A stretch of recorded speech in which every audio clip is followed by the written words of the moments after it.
Hi, good afternoon, everyone, and welcome to ARCCA's listening session on the Adaptation Clearinghouse beta testing. This webinar is organized by the Alliance of Regional Collaboratives for Climate Adaptation, or ARCCA, in partnership with the Governor's Office of Planning and Research. And my name is Julia Kim. I'm with the Local Government Commission, and I will be your moderator for today's webinar. So a quick overview of today's agenda. I'll run through logistics really briefly, provide a quick intro to ARCCA, and then on to the featured presentation on the Adaptation Clearinghouse. You'll also see that there are a couple handouts attached to the webinar platform that includes a general overview of the Adaptation Clearinghouse and then additional information about the beta testing process. We'll then save at least 20, hopefully 30 minutes for participant Q&A and to gather feedback on the beta site, and then we'll wrap up with some closing remarks. So quick logistics, we have everyone muted except for our panelists, and due to the large number of participants, we usually request that folks submit their questions through the questions portal in the webinar platform.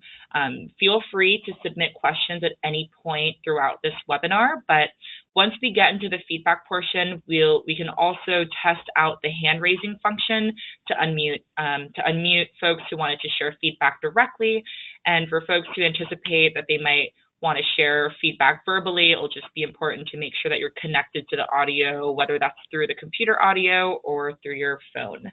After this webinar, we'll share out a recording as well as the presentation and the handouts as well. So feel free to circulate that throughout your networks. So very quickly about ARCCA, we're a network of leading regional collaboratives from across California. We work together to advance adaptation statewide and to increase local capacity to build community resilience. So a lot of our work is focused on knowledge exchange, sharing resources, best practices and strategies across regions. We also support emerging collaboratives. For example, we're currently working with stakeholders in the San Francisco Bay Area, and later this year we'll be working with stakeholders in the Inland Empire. We also serve as a channel between local and regional agencies in the state, and the Governor's Office of Planning and Research serves as an ex officio member on our executive committee and has been a really fantastic state liaison. In addition to all of this, we also develop targeted resources and other efforts to help adaptation practitioners, ranging from our annual legislative tracking efforts to more specific resources like our transportation roadmap for adaptation. So we currently have a number of regional collaboratives who participate in ARCCA, including from the Capital Region, Sierra Nevada, Los Angeles County, San Diego County. Again, we're working with folks in the Bay Area. We also are expecting the North Coast Resource Partnership and the Central Coast Climate Collaborative to join us pretty soon here. Local Government Commission serves as the coordinator, and as I mentioned beforehand, the Governor's Office of Planning and Research is our state liaison. And we also have a number of affiliate members who work at a statewide or even national or global scale and engage in adaptation efforts. So now on to our feature presentation. We're really excited to have Nuantara Key joining us. Nuantara is a resilience program manager with the Governor's Office of Planning and Research, where she works on the newly created Integrated Climate Adaptation and Resiliency Program, or ICARP. Nuantara has a background in urban and regional planning and policy with a focus on social equity and climate change. And Nuantara, I'll pass it over to you. And a quick reminder to all of our participants, feel free to submit any questions or additional feedback that you have through the question portal. And I'll pass it over to you, Nuantara. Thanks so much for joining us.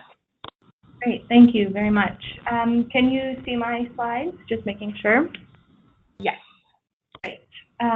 Great. Well, thank you to everybody who has joined on this webinar, and thank you to Julia and to ARCCA for co-hosting with us. Again, I'm Nuantara Key, and I manage the Integrated Climate Adaptation and Resiliency Program at OPR.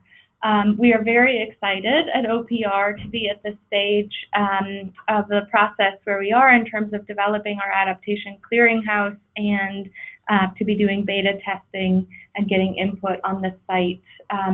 So So for today, what I am going to do is I will give a quick overview on ICARP, on our adaptation program at OPR, and how the Adaptation Clearinghouse fits within the broader charge of the program. And then I will give a little bit more detail in terms of what the Adaptation Clearinghouse is intended to be and the intended audience.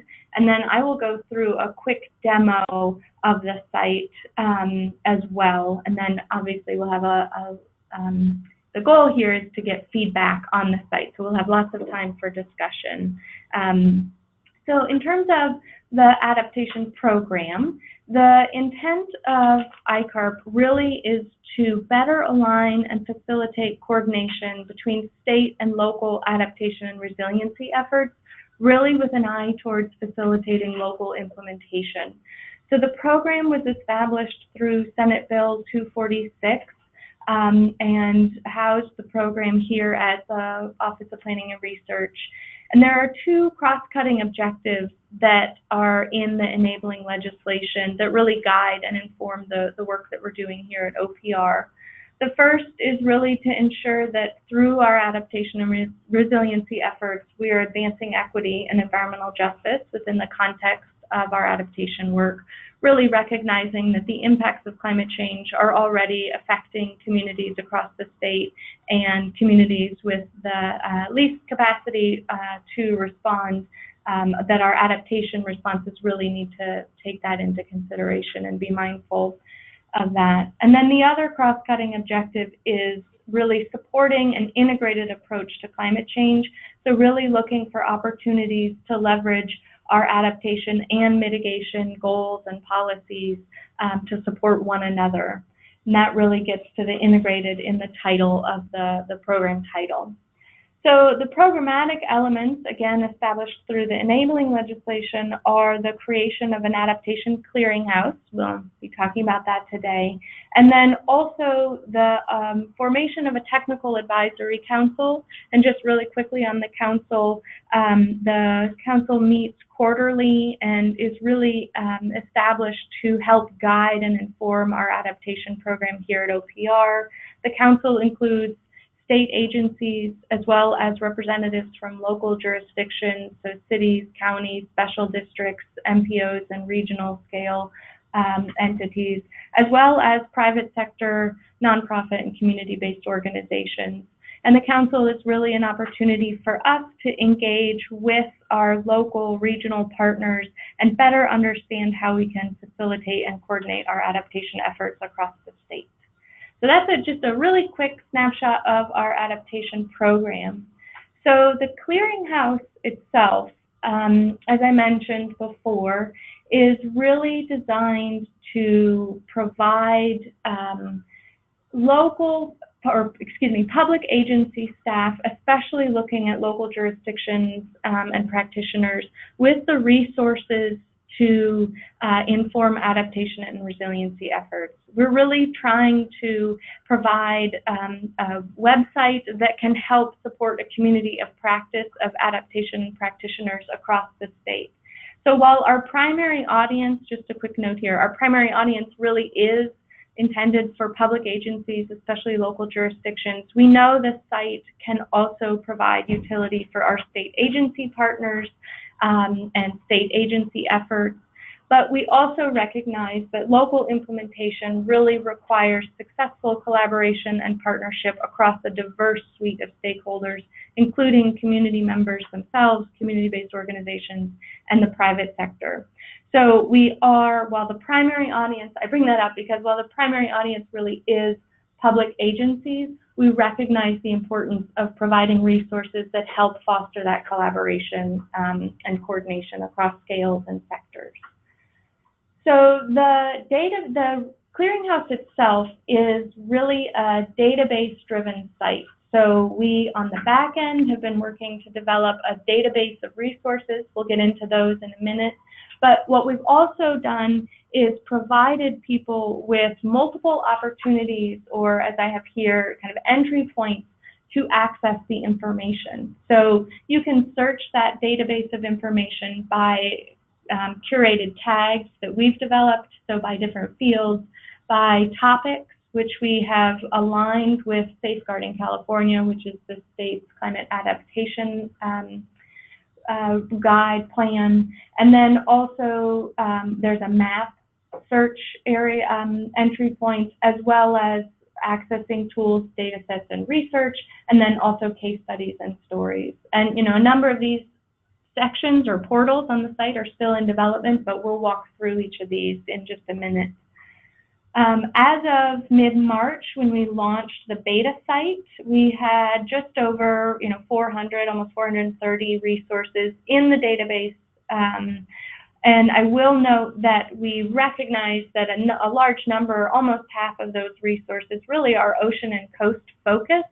And part of that is a product of our partnership that we've had through the development of the Clearinghouse with the Ocean Protection Council and the Climate Readiness Institute to coordinate on AB 2516, which is the development of a sea level rise database. And Bruce, if you are on the line, I will hand it over to you really quickly to just talk about that integration here before I move on. Thanks, Nu and Tara, and good afternoon, everybody. This is Bruce Reardon. I'm at the Climate Readiness Institute at UC Berkeley. I have worked with a number of you on sea level rise and other projects around the state. We were contracted to Ocean Protection Council more than a year ago to do a couple of things under AB 2516, the Gordon legislation from a couple of years back. And the first one was to create a set of six regional snapshots, really a quick look at how we're doing on sea level rise planning in each of 6 regions, 5 along the coast plus the Delta.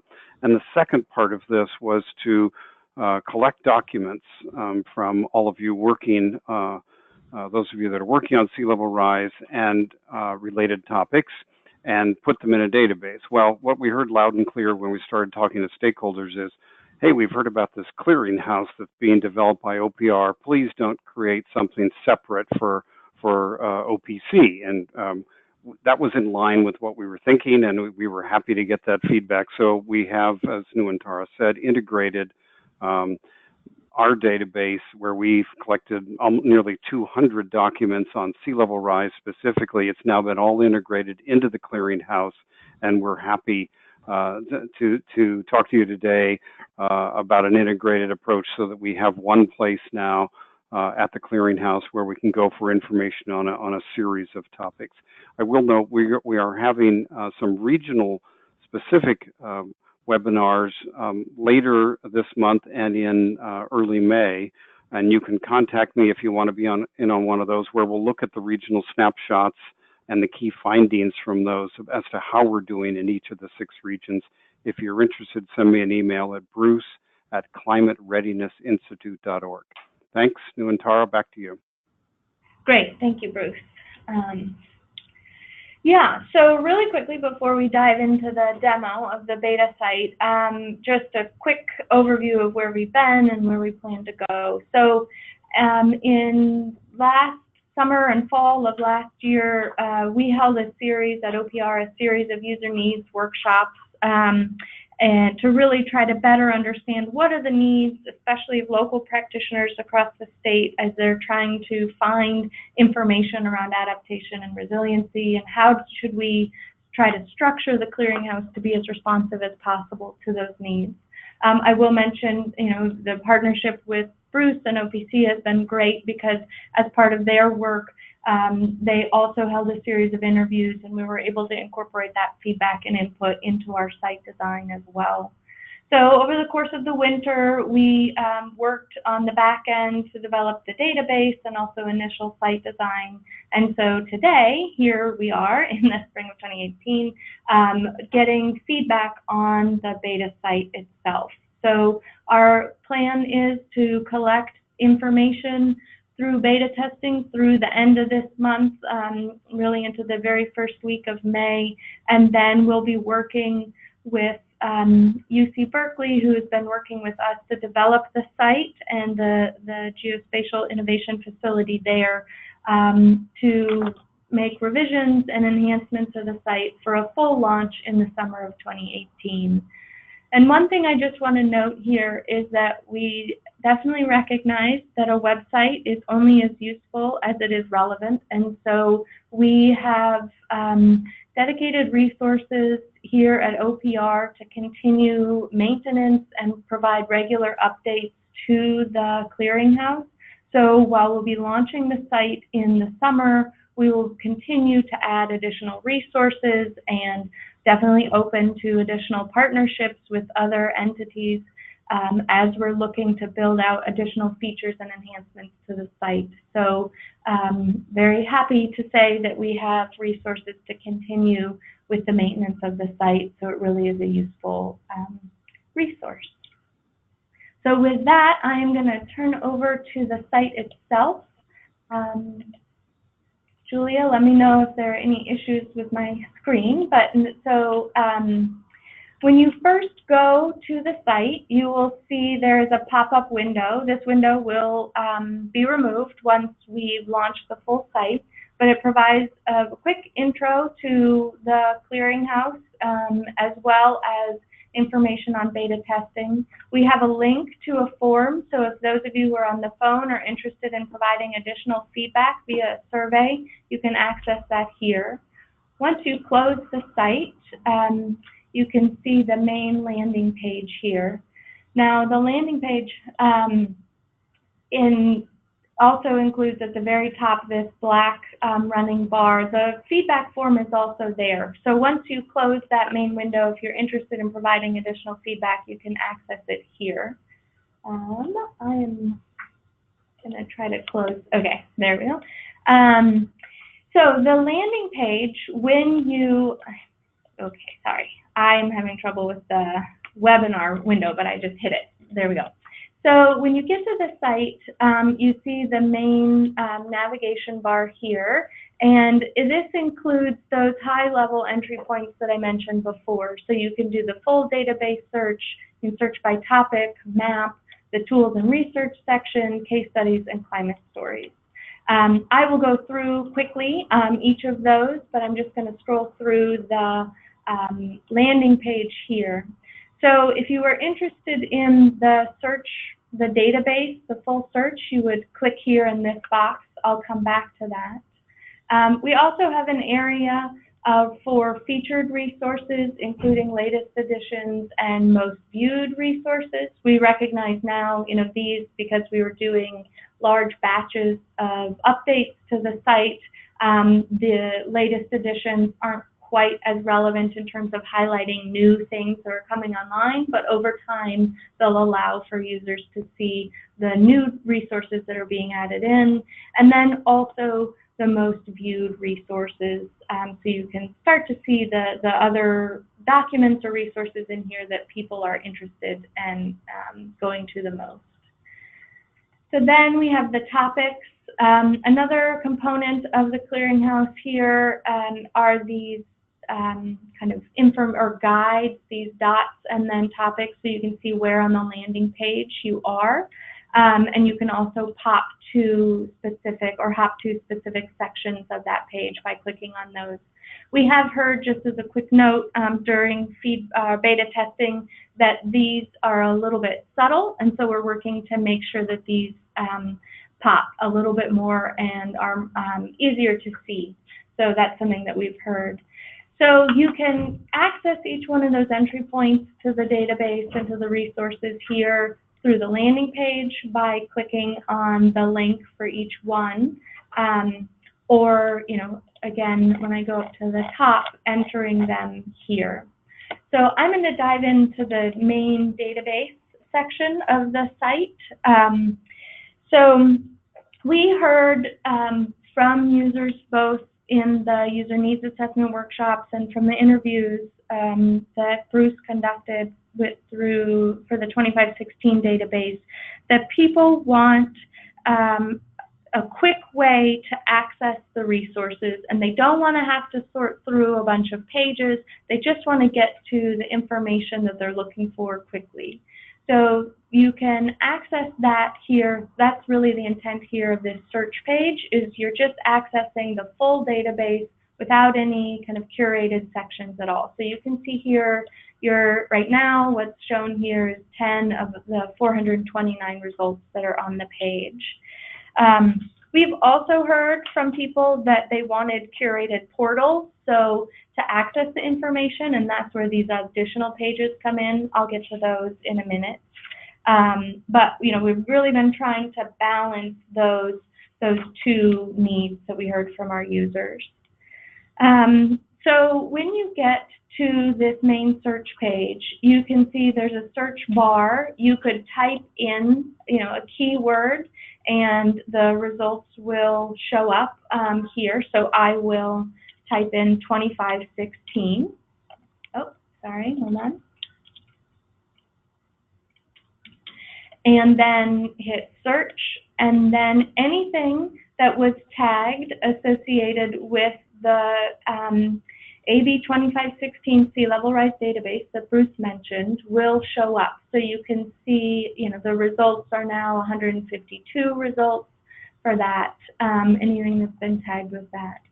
I'm going to go ahead and clear this and then come back to the main results. So in addition to this search bar, again, you could type in other search terms here: erosion, extreme heat, plan, local plan. You could type in a city name, and anything that is included in the database, anything that's tagged with those keywords will show up. You can also search through these filters. So you can look by climate impact. So if I select extreme heat here, and then resource type. So we've also tried to organize, and categorize the types of resources into kind of common categories here. So if I select plan and strategy, it will further sort. I have a little bit of a delay. There we go, on our side. And so now you can see there are 31 results that are both a plan or strategy and have been tagged with extreme heat. So, for example, if I click on, if we look at this Inglewood Climate Energy and Climate Action Plan, another component to the clearinghouse that we've been working on are these unique descriptors that really aim to answer the question of why that resource is included in the clearinghouse to begin with. One of the questions we got during the user needs assessment before we even started developing was, how will the clearinghouse be anything different than just a general Google search? Because someone can type in plan or strategy extreme heat California in Google and get a lot of information.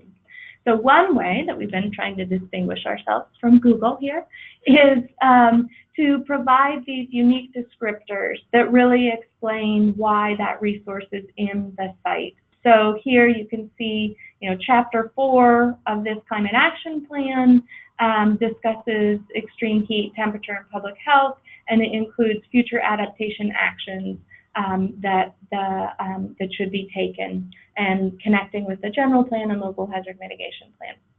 So for all 429 resources and any additional new resources that are added in, we will provide this unique descriptor for users. So if you click on a resource, then it takes you, sorry, I think our internet is a little bit slow, so we have a little delay here. But it'll take you to a page unique to that resource. It will show you on a map interface here, the location, the geographic location for this plan, and then the source link. So then you could click on that and go directly to the plan. So I will come back to this search here. So you can turn off one of the filters by selecting that X. So now you see I've gone back to 429. Really quickly here, the other filters are topics. So again, these align with safeguarding, with the one exception that we have added in this investing in adaptation page that is unique here. But aside from that, we've tried to align it with safeguarding in terms of the topics there. And then you can also select by region. So you could click here on this map and it will filter the resources here to anything that's been tagged with that geography. So in the interest of time, I'm going to hop over to some of the other pages. As I mentioned, the topics page aligns with safeguarding. I'm going to, once my page catches up here, I will hop over to the Investing in Adaptation page, because this one is a little bit unique. We recognize and definitely, understand that, there are a lot of questions out there around how to secure funding and financing to support adaptation and resiliency efforts. And we at OPR have been doing some work around there, but we also recognize that there aren't necessarily a lot of resources in this emerging field. So this page will continue to evolve. You can see that by, just the number of resources that we have here. I'm sure we're missing things, so if people have suggestions of resources we should add in, please send those along. But what we have been working to do is organize state funding opportunities and identify, state funding opportunities that could support adaptation outcomes. So while these grant programs may not have been designed specifically as adaptation-specific programs, we think that they do relate and can support at least adaptation co-benefits. So if you come here again, we've aligned them to each of the topic pages where we can. You can search by topic and find related grant programs that may be able to support local implementation or planning efforts. I will pop over to one of the other pages now. So if you go to biodiversity and habitat, each of the pages here on the website provide a brief kind of context setting language, identifying, some of the potential impacts of climate change within the context of this topic, and then also trying to identify, or highlighting the types of solutions that are out there. Each page also includes featured resources, and then again, that same search functionality that I talked through on the main search page is mirrored on each of the topic pages. But you'll see there are 110 resources that have been tagged with biodiversity and habitat, and you can see it's indicated by this icon. Each of the topics has a related icon. I want to make sure we have plenty of time for questions, so really quickly I will go through the next series of pages. Again, the map viewer, we definitely want to, and have heard during the development of the site, that people want to be able to search for resources in their region or in their community. And so the map interface really allows people the opportunity to search, you can peruse here within the region and find resources. So you could select here. One of the things that we're interested in and working on with the developer of the site is having these actually be hyperlinked. Right now they are not, but we know that that is something people have asked for, so that you could just click on this link and it would take you directly to the page for the resource. And also that when you click on it, the database results here would be responsive. So just a quick note that we've received that feedback from users. So we're working on that. And we've also gotten some additional feedback on the layout and design on the map viewer too. So if people have suggestions on that, definitely open to that. But again, the rest of the search filters are all the same, mirrored across as with the other pages. And then the tools page, this one is still very much in development. Similar to each of the topic pages, what we did is this is a curated list of any resource that was tagged as data, tools, and research. So you can see that here. You'll see there are 90 results available now. What we're working on, so you can come to the site here, and select, if you just are interested in resources tagged to that resource type, they're here. What we're also working on is a table that would compare different tools and data sets relative to a common set of criteria. So we've been working to build out that table. One of the things we heard very frequently, both in terms of the clearinghouse as well as other conversations we have, are that local and state practitioners are they have questions about what are the appropriate tools that I should be using to inform a planning or implementation process or for a vulnerability assessment, and how do I know which is the right tool to use for my effort. And so we are working on this table that will be here housed within this page that tries to guide people, I think, at a very, kind of at a beginning stage, but maybe geared towards a slightly more technical audience, but for people who are trying to really find the right appropriate data and decision support tools to support their efforts. The case studies page is also under development, but the intent with the case studies really is to highlight efforts and report out on projects that people are implementing across the state, or unique or innovative ways that people have approached their adaptation work. Again, in an effort to try to support kind of peer-to-peer learning and a community of practice, we think that the case studies themselves will be really useful to just gain additional insight into what other people across the state, communities, or agencies are doing, and the lessons learned from those efforts. And then lastly, the climate stories section is really an opportunity to highlight the perspective of individuals across the state. These are really intended to be from an individual perspective and voice, and highlighting how local individual action can support state and local policy and goals, and then similarly, how state goals really can be supported by local action. So we're in the process of collecting individual stories that will be housed here on this story map. Sorry, I didn't scroll down. That right now you're just seeing the 3. If you go to all stories, you can see the markers for each of the stories we have collected. We're currently in the process of collecting additional stories. So if you have suggestions on those, we'd also love to hear that. So that is a quick walkthrough on the clearinghouse. I will now turn it back over to you, Julia, or you can take back control and open it up for questions. All right, thanks, Nantara. We have quite a few questions coming in. We'll keep you in charge of the webinar just in case you want to reference any specific pages. So I'll run through the questions that we have currently, and then additional folks who might want to share questions, feel free to use the question portal. You can raise your hand and we can unmute you. So the first question asks, my grant requires me to submit an initial case study to ICARP by May 15th. How would that work if the full site won't be launched until summer?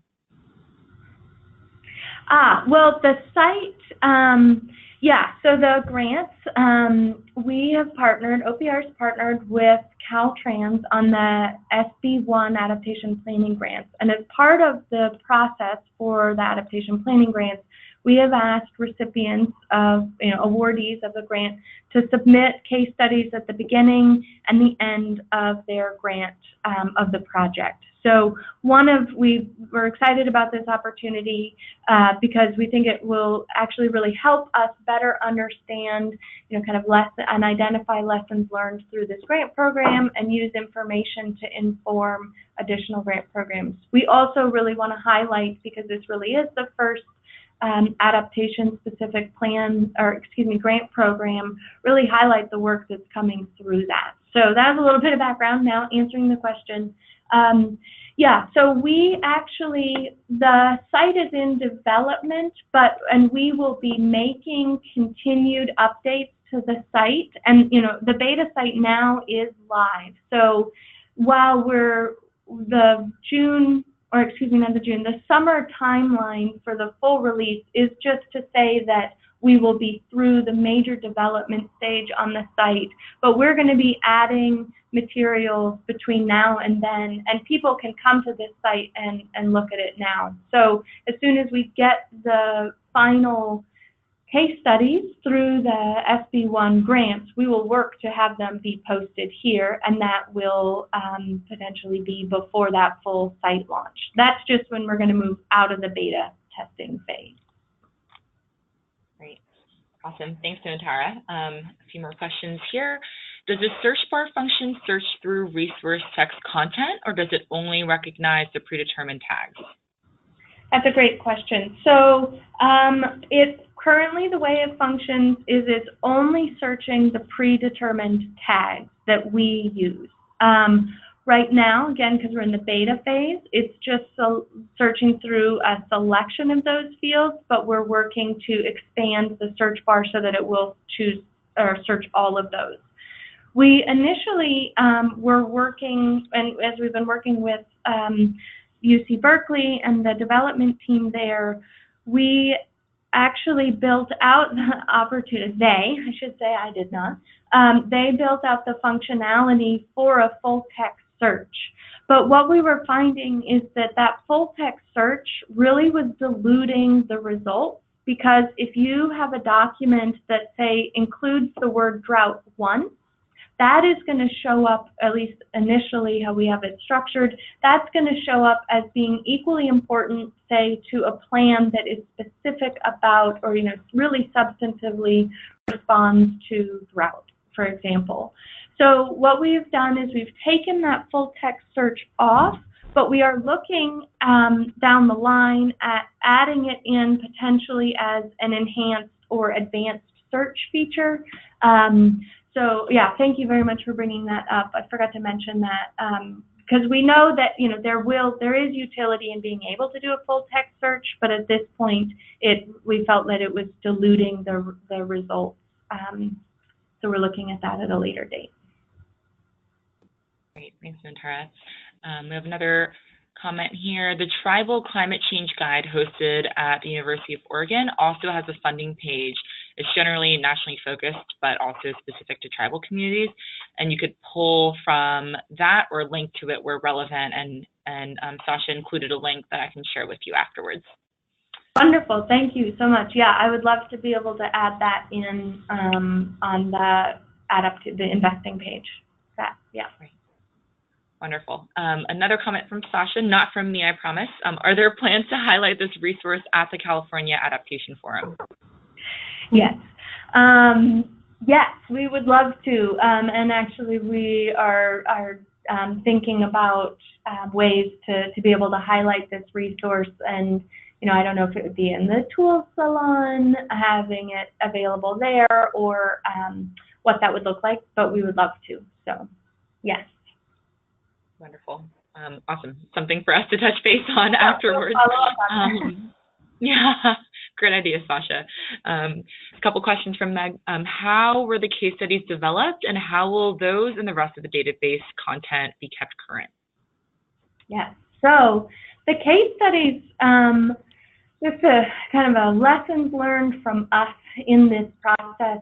We initially embarked on, had this idea of developing a whole suite of case studies, which we are still doing, but as we got into it, we realized that to develop really useful case studies takes considerable time and requires a lot of kind of coordination with different partners or entities involved in a specific project or effort.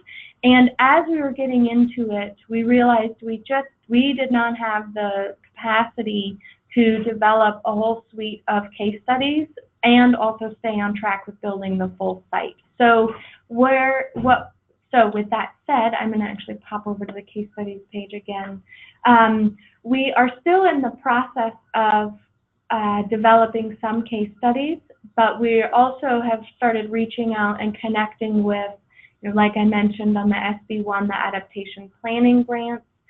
We also are working with LGC through the Civic Spark program to identify case studies there, and then other programs as well. We also have, a definite kind of a call out there. If people have suggestions around case studies that should be included, we would love to hear from you and connect on that. One of the things that we, in terms of kind of criteria and how they're selected, wanting to highlight efforts that are either kind of innovative in their approach, or really are helping to highlight how through a specific effort someone or a group, whoever is the lead on it or partners on it, are able to overcome specific barriers to the challenges that are standing in the way of of implementation. And so as we've, our thinking on the case studies has evolved, we actually, again, in partnership with OTC, and I'll let Bruce chime in here, they are working to develop a series of spotlights that really are intended to highlight how did somebody overcome a specific barrier to a problem that they face. And we think the case studies are a great opportunity to try to advance our understanding on that. Yeah, just to add, this is Bruce Reardon again. That is, again, something we heard loud and clear when we went out and talked to stakeholders about putting together a database around sea level rise. Was people said, basically, we really don't need a database. What we need are answers to our questions. So Anu and Taras talked about some of the ways that the clearinghouse is trying to fill that function, to answer questions, not just provide hundreds of documents and make you go at it yourself. One of the things that we're trying, and we'll see how this works in the first batch, is to pick some key challenges like financing or governance or getting the right science or building public support for work, and create a series of short spotlights where we found a project or program that has either solved that problem or at least gotten somewhere in addressing that challenge, and orient those in this part of the database or clearinghouse more around not the title of the project and the program or the subject matter, but around what was a big challenge or problem that they solved.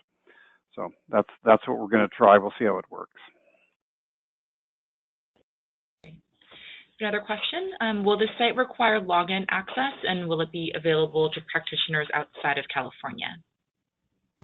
Yeah, so no login access. Anyone can go to the site now, and so it's public and live now, and yes, it's open to anybody, anywhere in the world.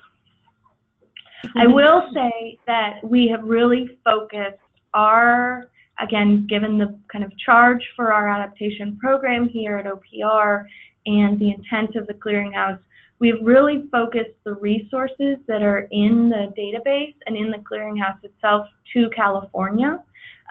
We initially, kind of early on, had some conversations and thought about maybe expanding the resources to, documents, resources that are outside of California. And definitely saw some value in that. But I think what we'd ultimately decided on was keeping it California focused, really trying to provide the resources that are needed for local jurisdictions that are trying to meet local requirements, as well as to practitioners in the state. The one area I think where we are kind of a bit more flexible at this point in terms of drawing in examples or case studies that may not just be California focused is on the financing side, because I think, again, this is such an emergent field around investing and financing for adaptation that there may be examples from other locations across, both nationally and internationally, that may provide some useful information and guidance in California. So that's the one area where we've been looking for a broader kind of scope for resources. Wonderful. Another comment here, not a question, but a couple thoughts on the stories page. First, it would be nice if the map auto-zoomed on California instead of starting so far out. And then secondly, the couple of stories that she looked at didn't highlight specific resources or tools from the site, which would be helpful for users who are interested in the story. Okay, great, thank you.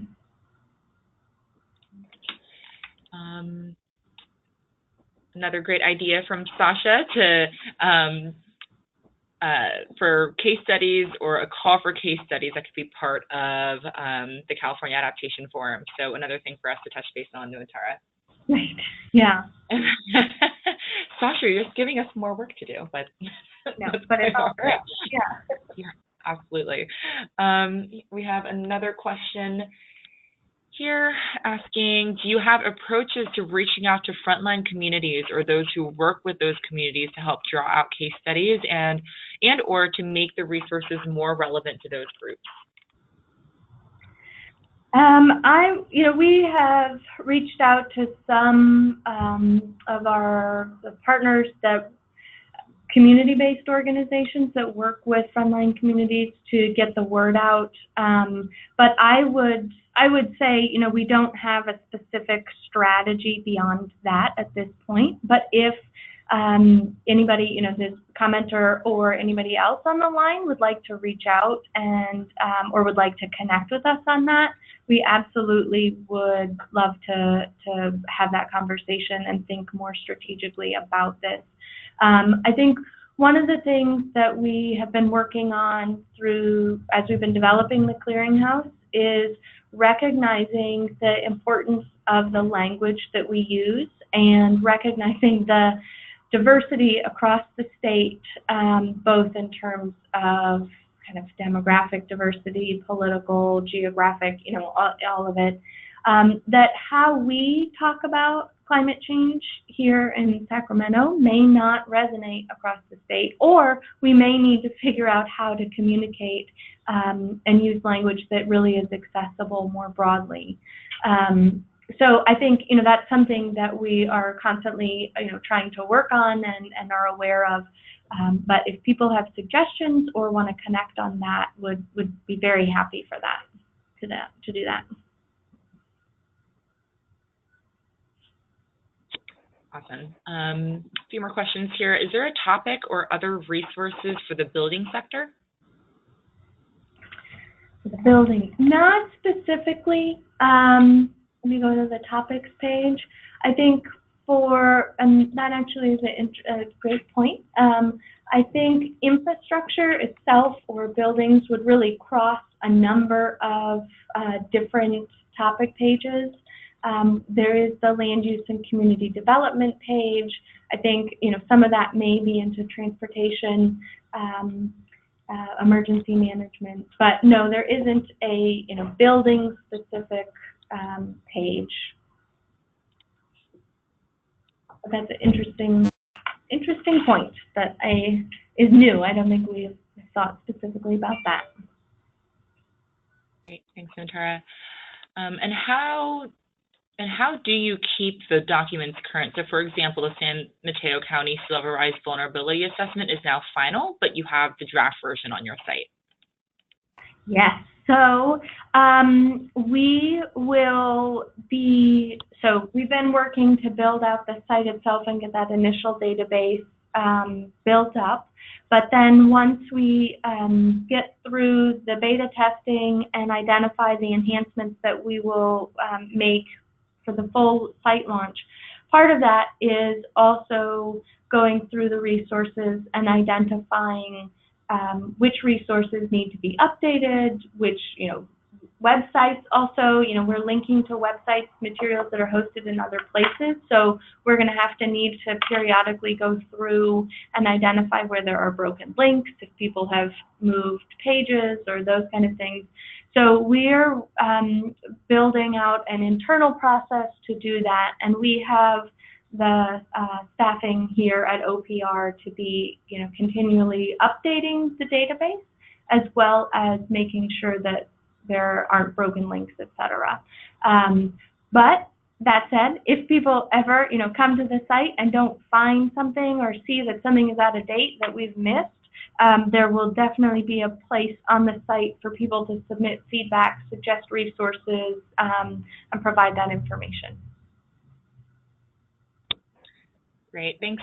Thanks, Antara. We have another follow-up question from Tom, and I'm actually going to add an additional question on top of that. So he's asking, will modeled and measured carbon reductions be included? It would be great to identify and build on low, zero, and positive carbon projects. So I think that also points to a broader question around the boundaries of the clearinghouse and if it will be including kind of these co-benefit strategies and maybe certain resources that are more traditionally considered on the mitigation side, so related to renewables, building electrification, electric vehicles? Yeah, so that, again, is, these are great questions. That is an area that we have spent a lot of time thinking through, because the boundaries on what is adaptation and resilience are fuzzy, as I think everybody recognizes, and especially as you get into some of the broader resilience work around social, kind of economic resilience. So those lines are not hard. What we have done to this point is really try to keep the resources focused on information or resources that really have an adaptation-specific component. So we are not, for example, going to host or link to all climate action plans, because if the climate, only the ones that include a specific adaptation component, or even just we're being a little bit looser on this, but even just referencing the need to develop an adaptation plan, if there's some sort of thoughtful consideration around adaptation in that climate action plan, we will include it. But we aren't just going to add in all climate action plans or all general plans, for example, if they don't include an adaptation specific component. That's how we've been approaching it to this point. I think one of the things, though, again, because we see the clearinghouse being a living resource that will continue to evolve and be updated, that as we get into this, if we really see some clear delineations, we would start to implement along those lines. Or if we need to expand the types of resources, we will. But this has been kind of a consistent question that we have here.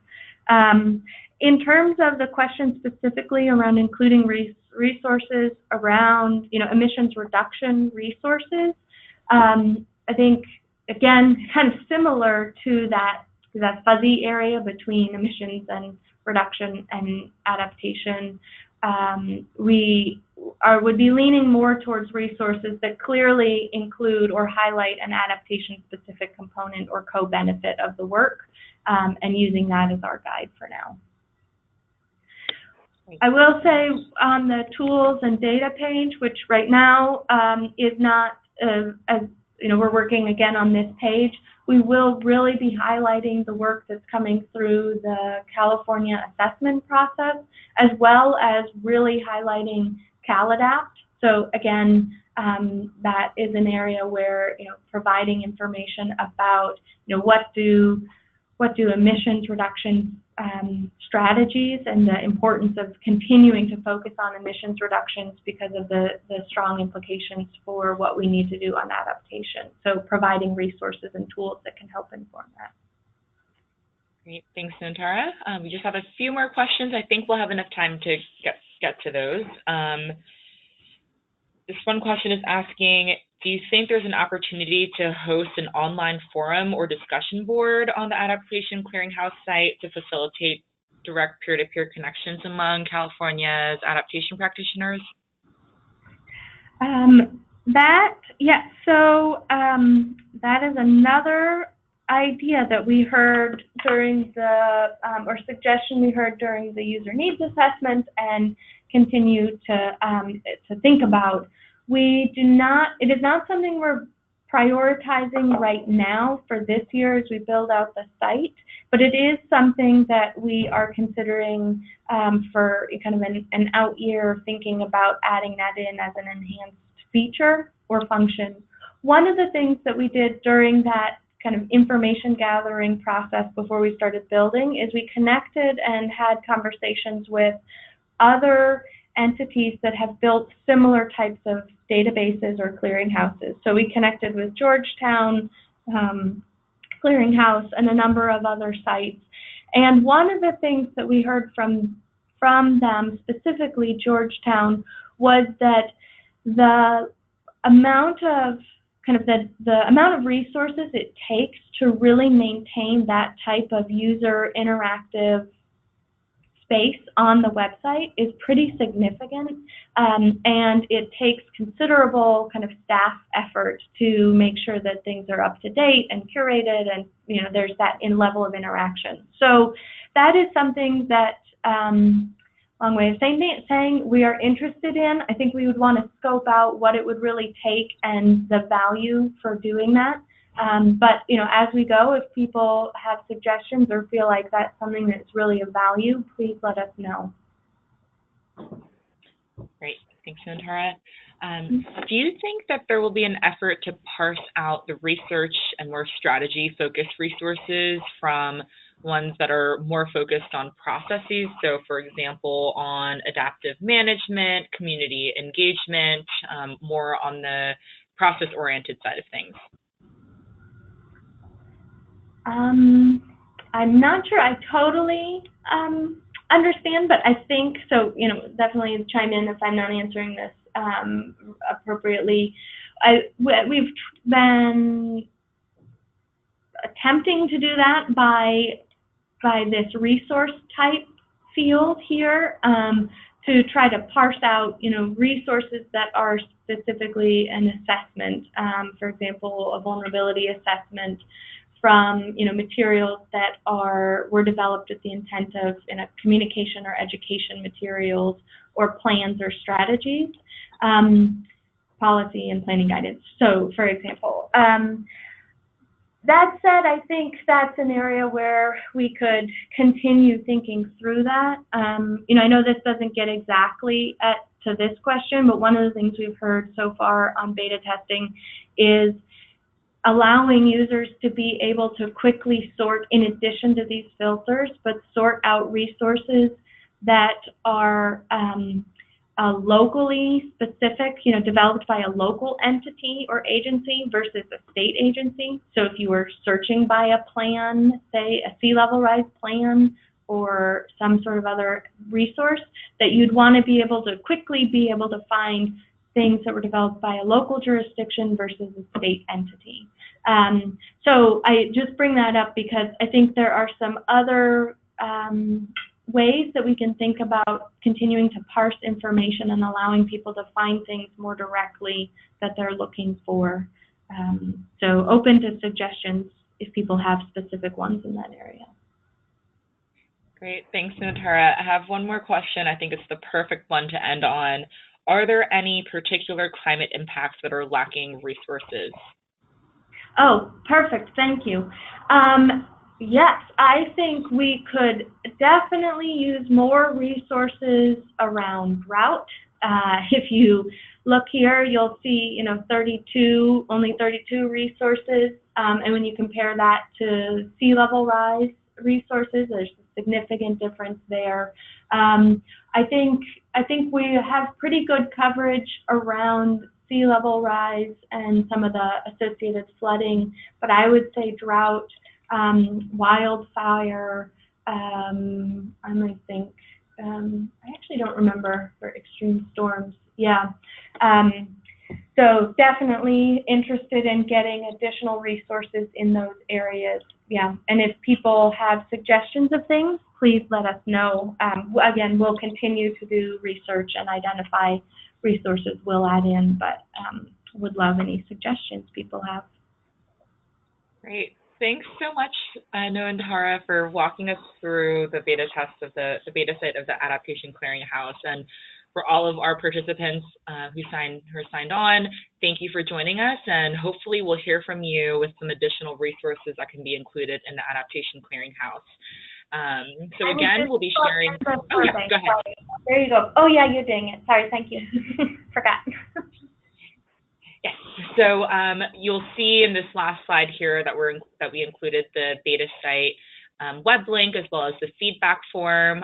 Nuantara's contact information has been included here, and we'll also include that as part of follow-up. So hopefully we'll hear from you so that we can ensure that all the great resources that you're aware of or that you've directly developed can be included here in the clearinghouse. And just a quick call for folks who have any adaptation initiatives that you're interested in highlighting through an ARCCA webinar, please get in touch with me. And with that, Nuantara, any final thoughts? No, thank you very much to everyone who's on the line, and thank you again, Julia, and to ARCCA for hosting this. Absolutely. Awesome. Thanks, Nintara. Thanks so much, everyone. Have a great Wednesday afternoon. We'll chat again next time. Bye-bye.